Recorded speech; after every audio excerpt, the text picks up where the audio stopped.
Kino kye kitundu ekyokubiri eky'essuula eya 22 ey'akatabo kafa akazinunula omunaku. Bwe yali abuuka n'asereramu, kale bwe yasindika effumu kwe kuwugukako ne lyesimba mu ttaka ku ludda lwange olwa kkono kumpi n'embiriizi.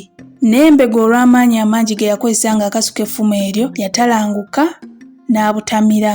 Olwo nno mbu ng'abantu abamu baazibiridde baleme kulaba nga bwensosoggolwa kubanga baalowooza ddala nti mpwedde. Saalwa ne nsituka, naye omulangirizi yalaba nkwata ekkooba lyange n'afuuwa ekkondeere tuwummule. Ate eŋŋombe n'evuga ne lukwajja buto. N'ankwasa emirundi 2 ku mukono ogwa ddyo ate gumu ku kugulu okwa kkono. Omusaayi ne gutiiriika. Mu kulwana akafuba awo nalabiriza omulangirizi ne nsamba mbego mu kabuto akato. Ye nno so nga nsamba ku kyolwazi obwazi. Abantu bangi ne baleekana nnyo nti bw'otyo ssebo tojja okwo. Olusambagere luno lwanyiiza nnyo mbego era nze katandugulemu obulamu kubanga bwe namusamba ne nzungamu. Nga sinnatereera bulungi, ye n'asindika effumu n'obuswandi obw'ekitalo ne lijja nga linyooka liriko n'obujja bwegaaya. Nalyekangira kumpi nnyo ne likwata ekkundi ly'engabo yange ne liyitamu ne linsusa olususu lw'olubuto ne ligenda nalwo. Naye singa engabo nali sigikwatidde ebbali nga musamba, awo bandiggyeewo kugenda kummalirako ttaka. Mbego n'agamba nti obwedda nkutaatira kazzi neeyolera mpiri mu bunnya. Ne ndaba ng'asunguwalidde ddala era ne mmanya nti kaakano nze oba ye. Ebyaddirira mmanyiiko bitono anti twayokyagana mafumu gokka, oluusi nga nze mukwasa oluusi nga ye, era mu kiseera kino olutalo ne luba lwakabi nnyo nga tewali kutemya wadde okumira eddusu. Omulundi gumu engabo ya Mbego yagwa nga ngikubye, naye oba lwaki saamuzisa mu kiseera kino ne kaakano simanyi era ndowooza sirimanya. Ddaaki omulangirizi n'afuuwa ekkondeere tumire ku ddusu, naye nze nga sifaayo oba nga tuwummula oba tetuwummula, mmaze okuguba era nga ntaamye, nga kyenjagala kwe kulwana oba banzita olutalo luggwe. Anti nga nze nanjebye era nze n'omusaayi gumbunye. Waaliwo ddala mu kaseera akamu we nayagalira okuleka Mbega nfumite era nali ddala ku njegoyego ya kukikola, naye ate awo bwe baafuuyira ekkondeere tuwummule. Nga tuwummuddeko, Mikolo n'agezaako okunvubiriza ng'addira ekiwero n'annyika mu mazzi n'ampisaako. Eŋŋombe teyalwa n'etokota tuddiŋŋane. Ne mpulira ng'omwami yeesooza era nga bw'akontola. Abasajja abajja n'embego ne boogera ebigambo bye ssaategeera, naye oluvannyuma Muyodi bye yanjogereramu ne mbimanya bye bino. Andu akitya moga adudu amalepyo, ekinyoba jera katudu. Mba nsitukaakana ne kajja n'olwendo ne kaŋŋamba nti Muyodi akukuutiridde weekuume nnyo era Mbego tomuggyako maaso, nti era mu lulwana luno malira amagezi go gonna mu kwewoma amafumu ga Mbego. Bw'atyo n'amaliriza ne bino nti banne bamuvumye nti oli muntu kiggwe okulemwa akaana ako akato. Ye omwami ono oddayo n'omutunula mu maaso nti nno bw'akulema luno nga tokyatukulembera. Bwe namala okubiwuliriza ne ŋŋamba akaana nti dda omugambe Muyodi nti awandigudde oluwanga lwange waneerindiggula olwa Mbego. Naye mba nsituka n'engwa. Mbego kwe kwongera mu ddoboozi ekkangufu nti situkawo eri ne nkumaliriza. Ensega nange zinneeyanzeeko nga bannange bwe zibeeyanzizza. Nange muli ne mpulira ng'obwange busigazza kaseera buseera, anti ng'engabo sikyagiyinza ezitowanga luyinja. Omukono gwange ogwa ddyo guzingaladdemu ate nno gattako ebiwundu n'omusaayi gwe nali njoobaanye. Wamma ggwe nga tewali njawulo na kiyoyo ate nga nnyinja buyenzi. Mu kaseera kano omusajja omu we yasitukira n'asaba omwami omuzannyo guggwe ng'awa ensonga ze nti emirundi egya bulijjo 3 egizannyirwa giweddeyo. Era n'ekyokubiri engabo yange yali ewummuguddwa nnyo nga tekyewomekamu. Omwami okwandibadde okwanukula yanyeenya mutwe era n'alaga olunwe ku ngabo ezaali awo bbali. Omusajja ono nkuyege tetya ssabo yali muzira nnyo, yali yakalwana mu ntalo 10 ng'akomawo ne waakubadde nga mulumu eriiso teryalutonda. Pozzi nno omwami kyeyava tamuyita kujja kulwana mu kifo kyange nga bwe yandikoze singa yayogera yali mulala gw'anyoomerera. Tebaalwa ne bandeeteremu ku ngabo ezaali awo, naye bwe nagikwatamu ng'ezitowa bulala kwe kusaba eyange entono. Bwe baagireeta, abantu bangi abaali ku ludda lwange essuubi lye baali banninamu ne libakendeeramu. Abamu ne baleekaana nti kozesa eri ennene ebajja kugifumita omulundi gumu nga yawumugguse dda. Ate baagenda okulaba nga nkutte akafumu kange akatono wamma ggwe ne baterebukira ddala mu nze, era bangi ne bampeerayo mu birowoozo byabwe eri Mbego nti ako akafumu katono nnyo tekayinza kuyita mu ngabo ya musajja oli. Abaali bakyanninamu essuubi baalaba nga ate n'akafumu kakwasizza kkono n'eryabwe ne liseebengerera, okuggyako Muyodi ne Mirembe abaatabagana mu birowoozo wamu nange, era abaamanya ekyankozesa ekyo. Bwe nalaba omukono ogwa ddyo gusanyaladde ne mmanya nga tegujja kusobola ngabo nnene kugizunza mangu, ate nga nali neetaaga okuzunza effumu amangu ndyoke nkooyese omulabe wange, so nno ate nga kkono wange bantu butamanya nga yasinga ddi amaanyi. Omuzannyo ne gutojjera ng'abaali ku ludda lwange bazirise, ab'oku ludda olulala bo nga beesunga obuwanguzi kazzi nno nga bagaya kyezinze. Nga twakatandika Mbego n'anfumita nnyo ekibegaabega, era abantu bangi ne bagamba nti ekyo si kye twakugambye. Naye mu kaseera akaddirira Mbego n'asigala kwewoma bwewomi.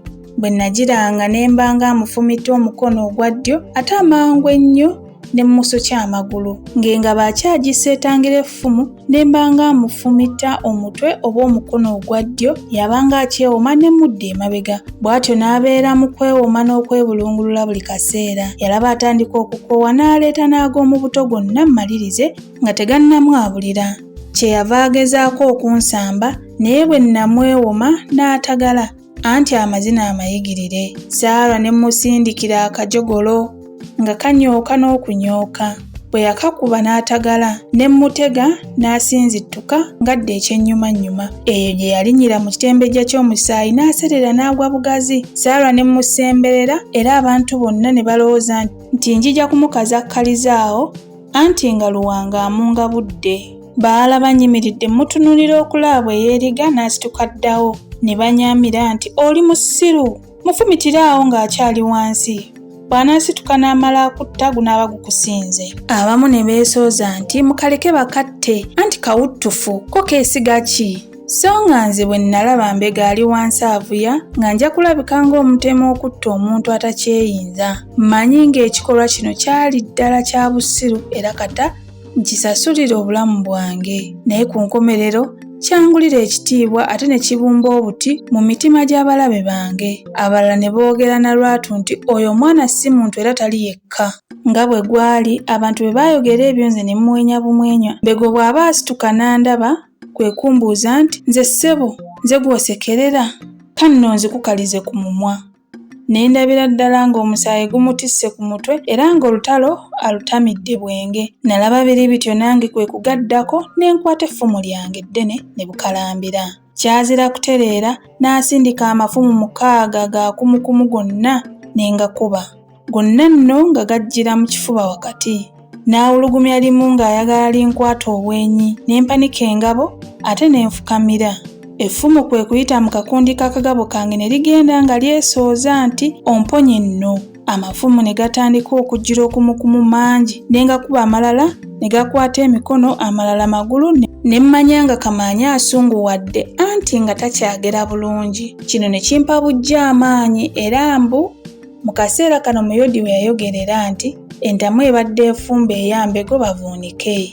Ebyo nno Mirembe ye yabimbuulira. Effumu erimu lyankwata ekisambi ne ntalanguka naye ne nfukamira bufukamizi n'essigwa. Ne nnwana bwezingirire buli ffumu lye nasindikanga. Ab'emikwano ne baamira nti bw'otyo ssebo, bw'otyo genderaawo ggwe, tojja okwo, mpolampola ayiisa obusera.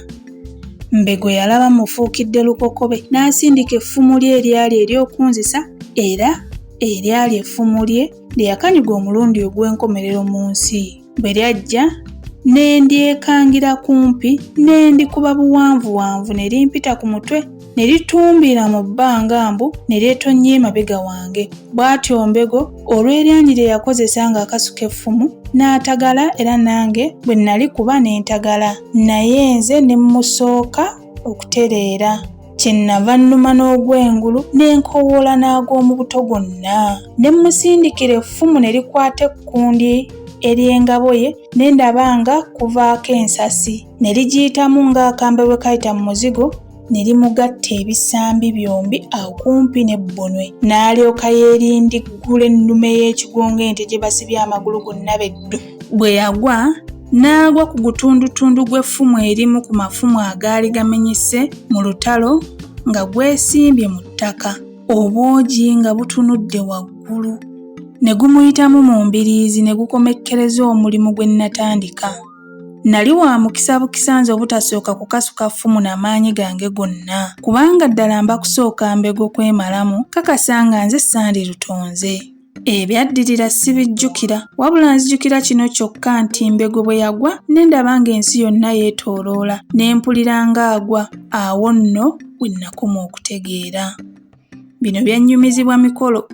Bwe nagwa Mikolo Muyodi n'abantu abalala, Muyodi bye yali alagaanyizza ne bansiitako akasaakaate k'abantu era mu kawuniikirira akaddirira ne banneebagajja nga batya nti si kulwanga mikwano gya Mbego mu busungu bwabwe bankolako akabi. Abantu bonna okugenda okuwawamuka n'okutegeerera ddala ekibaddewo bajje bantunuleko nga tebakyandaba. Banne ba Mbego tebaagoberera era Mikolo yaŋŋamba nti singa baagoberera yabuusabuusa oba nga waaliwo ku bbe yandizzeeyo. Ti kubanga Muyodi yagendanga ataliza emabega waffe obubinja bw'abasajja baabagayiga obulungi nga ze banneetisse nti nno obubinja obwo bwasigalanga bukwebedde balyoke babwetonnyemu nga tebamanyi. Ate bankuŋŋuusa tebeeramba kkubo, baagendanga basalinkiriza mu nsuku era n'ewaffe tebandazaayo wabula bantwala wa Muyodi gye natuusibwa ng'obudde buzimeera. Abasajja ne bambugumiza amazzi ne bannyiga ebiwundu era ne bannaazaako omusaayi. Muka Muyodi n'asiiga eddagala mu buwundu bwange bwonna era ebinene n'abibikka n'eddagala eryo ate nga teribembulwa kunyiga kiwundu wabula buli awaabembuka nga nkovu. Bannyumiza nti eddagala eryo okusooka baatya okulimmetta olw'okuluma kwalyo ti naye yabagumya ye Muyodi ne mukazi we ku lwawo abaategeeza abasajja abaali balitidde nti mu mbeera gye nalimu nali sisobola kuwulira bulumi. Ate nnyini baali batuufu, nze saawulira na kulumwa kwonna era singa tebaali nteekako oluvannyuma nga mmaze okuwona ebiwundu lwe neetema akagere nga njasa enku ne mpulira nga bwe liruma. Naguno gujwa singa ndowooza nti abasajja baatiira bwereere teriruma. Namalira ddala ennaku nnya nga sitegeera mbwera nga ndogojjana nnyo nga n'okwowamuka kwentadde era ab'emikwano bonna nga bali mu kweraliikirira okuggyako ku lwawo buli kaseera yabagumyanga n'ebigambo bino. Ebyo ebiwundu bitono tebitta muzira. Nali ndabye ku be bafumita ebisingako awo naye ne basimattuka amaala g'ow'ettanda. Ku lunaku olwandibadde olwokutaano mu Kalasamayanzi ne mpewamuka mu tulo twange awo ne ntandika okutegeera eby'oku nsi naye nga buli wantu wonna ku mubiri wannuma. Meeya ye yasooka okundaba nga nzuukuse kubanga ye yatuulira ddala katundubiirwa awo emitwetwe okumala ennaku ezo zonna ze namala nga ndi ku mugo gwa ntaana. Bw'atyo n'agenda abulira Muyodi ne mukazi we nabo ne bajja ne bambuuzaako. Kwolwo mu ttuntu ab'ewaffe bonna ne bajja ne bankulisa nnyo era buli muntu okuva ku mukulu okutuusa ku muto n'antonerayo akantu. Kwolwo eggulo Mirembe n'ajja okundaba ne Najja ataavanga muko buli kaseera ng'ajja okulaba embeera gye ndimu. Bwe baatuuka Mirembe n'asitula mpola mpola omutwe gwange n'aguteeka ku maviivi ge. Nanjera ekyenyi n'engalo ze nga bwambuuza oba nga nneewulira mu bulamu awamu. Bwe namala okumutegeeza nga bwe siri bubi nnyo n'amwenyaamu n'atandika okunkulisa olutalo era n'antegeeza nga bwe yeeraliikirira ennyo ku lwange ng'olutalo lukwajja. Anti oboolyawo ne banfumita obubi ennyo anti naye okuva okulwana lwe kwatandika okutuusa lwe kwaggwa teyalowoozaako n'akatono nga nja kuwangulwa. Tinno n'ekyasinga okumugumya kye kirooto kya Najja kye yaloota mu kiro ekyakeesa olunaku lwe twalwanirako kye yamulootolola ku makya ng'essajja linfumitangangwa ng'abantu bankuŋŋaanirako nga banneekebejja naye nga si kyenyeenya. Naye nno mbu omwana muwala oyo najja kubanga ebirooto bye bulijjo omuntu bwe byalagulanga okuba obulungi nga yabaako akabi. Mirembe kyava alowooza nti nze gwaloose ndi mu kabi nze nnaawangula, era bwe gwali. Mu kunyumya okwo era yantegeeza nti erinnya lyange mu kisaakaate embuga ne mu byalo wonna lifuuse luyimba, nti era agasajja gaali gantenda nnyo obuzira n'okumanya amafumu, ti nno gaali gaagala okujja gandabe ganjozeeyoze olw'okuwangula okwo naye nga tegaamanya gye ndi, nga ye Mirembe tayinza n'akatono okugalagirira gye ndi. Awo n'amaliriza na bino nti bano nno batuli baana ba mwami bonna kati bakufujja bulusu. Okuva mu kaseera ako ebiwundu byange tebyeyongera kuba bubi era nga waayiseewo ebbanga ttono ddala ne nzisuuka. Kyokka amazooba geekongolera ddala nga 2 nga sinnaddayo ku mbeera n'ebbala yange ebya bulijjo. Olumu Mirembe bwe yajja okundaba era nno nga nkyali ku ndiri ne nkwata engalo ze ne nzikebera. N'azindekera okumala akabanga oluvannyuma n'azinsikako era n'ambuuza nti lwaki okebera engalo zange embi ziti? Simanyi nno oyagala kunsekerera. Ne mmugamba nti nedda, zinsanyusa okulaba. N'agamba nti limbira eri ggwe. Ate n'ambuuza nti ye bannange gwe oliddayo ewammwe? Ko nze nti ko ye nti olindeka kuno? Ne mmugamba nti simanyi, so neera ddala nali simanyi oba nga ndiddayo oba siriddayo. Ye n'abikka amaaso ge amaziga ne gatonnya. Nalaba nzitooweredde ne munnyonnyola nti simanyidde ddala nga ndiddayo, naye nno bwe ndiba ow'okuddayo sigenda kukwerabira. N'agamba nti onsanyusa era onneeyagaza mu byonna era bulijjo, nedda kankireke. Bwe nasuukira ddala ne nzirayo ewaffe nasanga akayu kaffe kajjudde amafumu n'engabo ne mbuuza nga mbyesisiwadde nti ate bino? Ne bannyinyonnyola ng'agasajja ge nalwana nago ge gaabintonera ng'ebirabo olw'obuwanguzi, nti naye gaasaalirwa nnyo okugenda nga tegandabyeko era gagamba nti mu kulwana kwange nalwana ng'eyayigirizibwa abagoti ababeera mu nsozi z'ensi Kigoti. Olumu twali tunyumya ne mmeeya n'ambuuza nti ye Omanyi? Nze nedda. Ko ye anti Mirembe bamwogereza. Ne mpulira ng'omubiri gwange gwonna gunneesisiwala era ne gutandika okunsusuukirira. Ne mmubuuza mpola nti ani amwogereza, kubanga namanyanga si omu ku baana b'omwami, anti abo baali batandise okumutya nga balowooza nti nnyinza okubawalanako eggwanga ku lulwe. Ye n'addamu nange simanyi, gwe bw'omulabangako omwebuulizanga. Ye oyagalira ki okumanya amwogereza? Mbadde olulala wano nakubuuza obanga oli muwasa ng'opalappalanya bupalappalanya. Bwe navaawo ne ŋŋenda ngalamira ku buliri bwange ne ndowooza naye nga ne bye ndowooza tebikoma. Kyokka namalirira nga siriddayo kugabira mmeeme yange mukazi mulala yenna obanga bakuusa batyo. Bandi omu eggulo mmeeya najja n'aŋŋamba nti Mirembe akuyita ali awo wabweru. Naye nze ne mmutegeeza nga bwe sijja kumulaba olw'omusujja ogwali gunnuma. N'afuluma ne beegeya. Luno Mirembe naye n'ayingira. Yali ankwatako ne mmwesammulako n'amanya nga ddala ndi munyiikaavu. Awo n'ankwata ebibegabega byonna n'ansuukunda nga baŋŋamba nti gwe lwaki onnyiigira? Olowooza ebigambo mmeeya bye yakubulidde bituufu? Lwaki teweesiga banno so nga bo bakwesiga? Tunuulira mu maaso olabe oba nnimba. Amaziga ge ne gayiika. Bwe namutunuulira nga ndabira ddala amaziga gajjudde mu ggo ne mmusaba nsonyiwe. Kyokka namanya luvannyuma nga baakola kino kunkema ate nange nengwa bulungi mu mutego gwabwe. Mirembe alina amaziga